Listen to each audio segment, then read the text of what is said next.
Welcome to the Bullpen Bar and Grill out here in Overland Park. Welcome to the bar.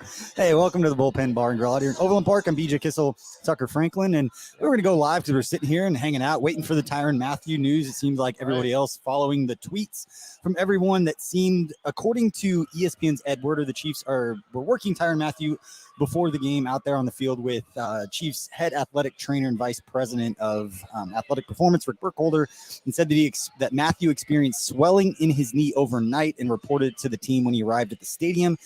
And obviously, Ed said he's one of the most versatile players in the league and somebody the Chiefs would obviously need for this huge game against the Dallas Cowboys. And the good news, according to the Chiefs right now, is that Tyrann Mathieu is active despite the kind of scare that we all had this morning. Right. Tucker, how big is it that Tyrann Mathieu can be out on the field, even if he's not quite 100%? How big is that? Yeah, I think it's huge. He's a good leader on the back end of that defense. He can get guys in position. We've seen him do that all year with getting guys in the right position. I think he's really good for Juan Thornhill, for Tyrann Mathieu to be out there. He's really good for that whole secondary. L'Jarius Sneed to be out there as well. He's expected to play too. Yep. So that's a really good sign for the Chiefs defense overall, is that they've got two of their big leaders, two big performers. So L'Jarius Sneed has played very well. Tyrann Mathieu's been playing very well recently, too. They're going to be in this game, and I think the Chiefs really need all they can get against this offense. It's going to be a tough game. Yeah, we heard earlier this week Amari Cooper with the COVID test is not going to be playing in this game. Not all that surprising. Like, the Cowboys haven't had to deal with Amari Cooper not being in there before. CeeDee Lamb, probably the most talented receiver overall on that roster anyway. And then obviously Zeke Elliott, Dalton Schultz at tight end is going to get some looks. But what are the two or three most important things for the Chiefs to come out on top in this game? Yeah, I think they've really got to get home on pass rush. I think we've seen that a lot recently, that they've been able to get home on the pass rush, and it's been good. I think that kind of goes back to the secondary as well. The secondary's been able to cover very well. I think that's going to be a really big thing. The Chiefs have got to come out on offense with their foot on the gas, and keep their foot on the gas. Andrew's been really good in this first 15. Yep. Kent Swanson talks about it every week, the first 15 plays, and they're pretty automatic on those. But it's what they do after those first 15, I think, is going to be so important to what this Chiefs team can do. And they've got to just stay healthy, I guess. Yep. I think that's what you got to say is, in a game like this, it's a huge game. Just got to stay healthy and make sure your stars are playing good. Travis Kelce, we know, has been taking a beating this year, and I'd love to see him kind of get a good game against these Cowboys. Yeah, and anybody that's watching this that hasn't yet seen it on social media or seen the special that Fox did on Travis Kelce and Operation Breakthrough and the Ignition Lab and all the amazing things that he's doing in the community, implore you to go watch that and see what he's doing. It's not just about being the best tight end to ever play the game, who's hopefully going to play his entire career here in Kansas City, but doing some pretty special things off the field as well.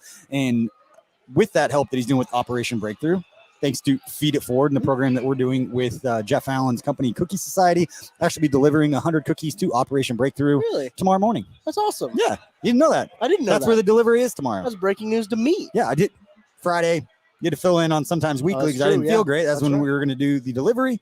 We moved it to Monday, and they said, you know what, Monday's probably better anyway. But again, we thank everybody for tuning in. We are at the Bullpen Bar and Grill. We'll start filling up here once we get closer to the Chiefs game. So if you're in the Overland Park area and you want to come hang out, we will be here all game long. We'll have some fun giveaways and things like that. And for anyone who is watching this on Facebook, if you are not yet a member of our Facebook group that is titled KCSN Powered by the Chiefs Kingdom, go join that group right now. You got to answer a few questions, and if you don't, you won't be allowed in the group. I promise you. But if you go in there and show us that you are subscribed via screenshot of our YouTube channel, for anyone who's watching on YouTube, make sure you're subscribed. Show us a screenshot of that, and then on Friday, the day after Thanksgiving, we are going to pick a winner that has shown that they are subscribed to our YouTube channel, and we'll give away 4 tickets to the Denver Broncos game, plus a parking pass, plus 4 VIP tickets to the pregame tailgate presented by Tickets for Less, our wonderful partner. And those are valued $80 a piece. You get free drink, free food, all the stuff in there. It's amazing. Deal. It's like over $800 that we are giving away for free. And all you got to do is go join a free Facebook group, get a lot of great content from us, and then show us you're subscribed to the channel, which is also free. This channel, guys like Matt Castle breaking down plays every week. And just this week, Derek Johnson, Craig Stout, Mike DeVito going to be breaking down the Chiefs defense every week, doing some pretty special things. Again, let's get back to this game because this is one of those ones that's going to build up. You know, it means something to the Hunt family being in Dallas, knowing that Jared, it's the Dallas people. This is playing the Dallas Cowboys, going back to the history of the Dallas Texans coming to Kansas City and 2 teams there at the AFL, NFL. There's a lot of cool storylines in this game. You know, the Chiefs are going to want to come take care of business so they can go into the bye week, eat some turkey, and not have to worry about it. Before we get into this, and we'll wrap up here in just a couple minutes, everybody getting ready for the game, but do you have any Thanksgiving plan? What's your week look like? I have not even had the chance to think about Thanksgiving yet. It is this week, though. And I think this has got to be almost a perfect bye week, right? The bye week of Thanksgiving, you don't have to worry about, watching. You can watch football and not have to worry about the Chiefs. That's always one of the things that, you got to worry about Sunday's game, got to worry about Monday's game. I think the Chiefs have played like a Monday night game one time on Thanksgiving you had to worry about. But we've had the conversation in our Discord. If you're not a part of the Discord, you should go join about our favorite time of day for games. And I don't think I've ever seen the Chiefs play a Thanksgiving game. If they did. I think they played like the first one, didn't they? Like way back when. Well, I don't know if that was way back when. I don't know if it was like if I remember it. That's what I'm saying. Might not have been I don't alive. know if I remembered it, but yeah, I think that's exciting to just kind of relax on Turkey Day. I think that's kind of the big plan. I don't think I'm traveling anywhere. I'm just going to stay in Kansas City, just be with the family. Yeah, just do that. Yeah, we'll have some content. We will. haven't figured that out yet. We're going to have some content all throughout the week for you at KC Sports Network and talk a little bit about what we have going on and what's coming up.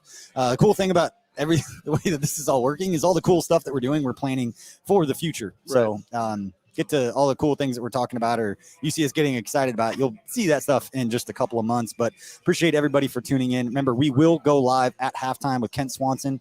Kent he's back there. Right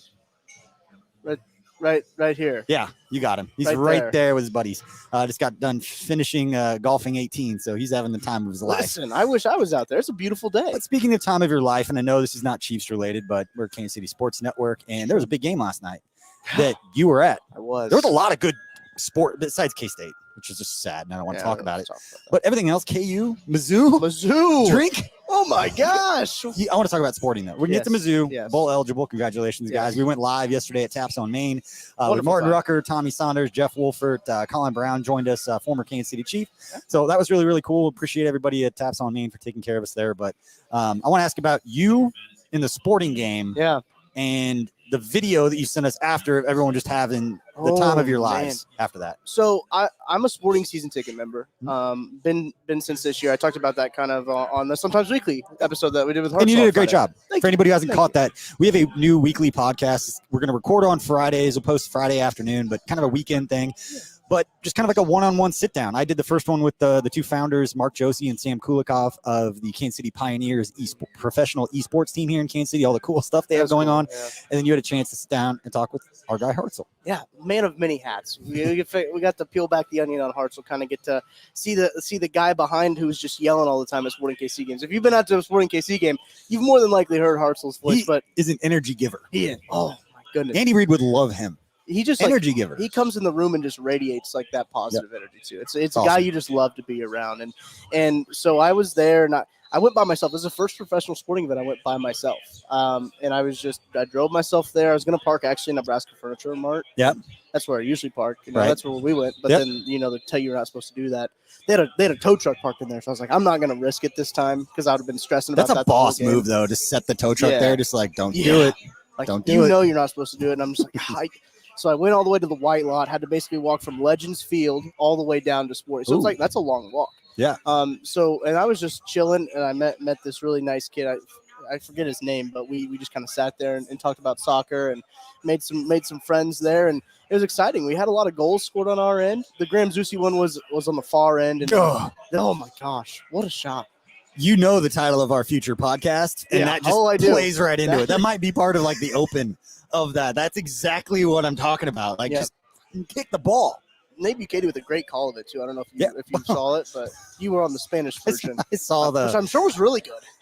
Listen, I don't understand. Not that there's a ton of strategy with like the play-by-play, right. But soccer is one of those things. Like, if you don't know the game, and I'm gonna get a bunch of angry soccer people in the mentions, but like, if you don't know the game, the play-by-play stuff as they're explaining what's happening, like I can follow it kind of, but I don't know the strategy that well. So watching in Spanish is really no different. I'm just trying to figure out what they're talking about, and then I'll hear a name, and I put on Twitter, like, I heard Ted Lasso, and then everyone started laughing. And I was like, they better not have just insulted Ted Lasso. Like, I don't know if I'm supposed to be triggered or not, and it kind of was. Well. But yeah, I realized last night that I call myself like a casual. I'm not going to pretend that I'm just like die hard. Right. I'm a Kansas City fan. I went to more sporting games than I went to Royals games. Yeah, this past year. Mm-hmm. So I feel like I told somebody this via DM because they were giving me like all these feeds to watch the game. And I was like, it's okay. I feel like as a casual soccer fan, I needed to earn my fandom. And part of earning it was watching the broadcast in Spanish. On Univision, yeah. Makes zero sense to everyone else. Made sense to me. I'm with it. But after the game, I went down to the Budweiser Brew House. That's where like everybody goes. They got like a bar in there. Great environment. We probably should have went down there when we were there. And I was up on like the stairs to like one of the levels. I was talking to Hartzell, and I turn around, and they've got like drums and trombones and trumpets and a big old bass drum. Someone was just pounding the bass drum, and they're chanting in Spanish. That was sick. The video I have is pretty cool. I should tweet that out. The video. I haven't tweeted that out. But yeah, it was a good time. Good time. All right, let's wrap it up. Let's give our final thoughts here, and we'll let everybody go before the Chiefs take on the Cowboys here in a little over an hour. And again, if you are in the Overland Park or Kansas City area and you've got nowhere to watch the game, come hang out. Table right behind us is open right now. We'll fill up before the Chiefs game starts, but come join us. We're at 135th and Quivira, right next to the Planet Fitness. So come hang out if you're looking for a place. Move that.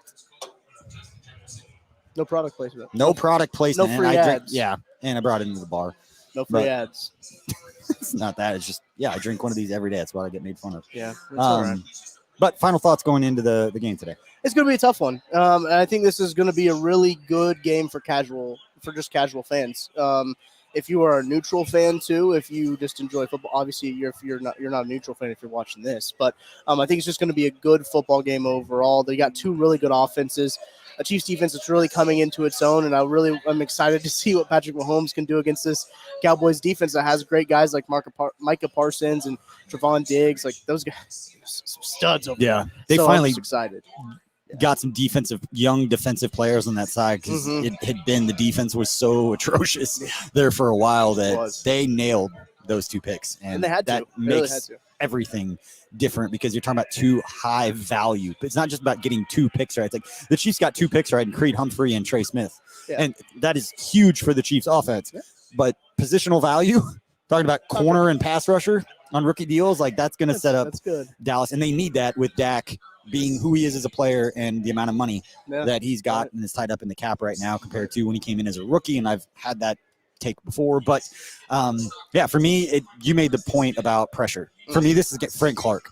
Frank Clark, Chris Jones, this is their game. And the Dallas offensive line is very, very good, but that's not an excuse at this point. You're going to go win a game like this. You need pressure on Dak Prescott. And I don't mean they need 25 pressures and he needs 3.5 sacks. I'm saying on the 3 or 4 key 3rd and 8s, we need to get pressure, get him off his spot. And if it's a throwaway, whatever it is, it doesn't mean he has to get a sack. Just make your presence felt and make it a negative result based on you doing your job. And I think if they can do that and they get enough pressure on Dak, I still think Patrick Mahomes, these guys are going to go out. They're going to put some points on the board. I think we saw them fall into a pocket of comfortability. Travis Kelce talked about it a little bit. Just going out there and playing, having fun, and obviously it's easier to do that when you're making plays, but expect that from the guys today, and we will be here breaking it down for you from the Bullpen Bar and Grill out here in Overland Park. Again, we will go live at halftime, and we will go live post-game as well. So thank you all for joining us.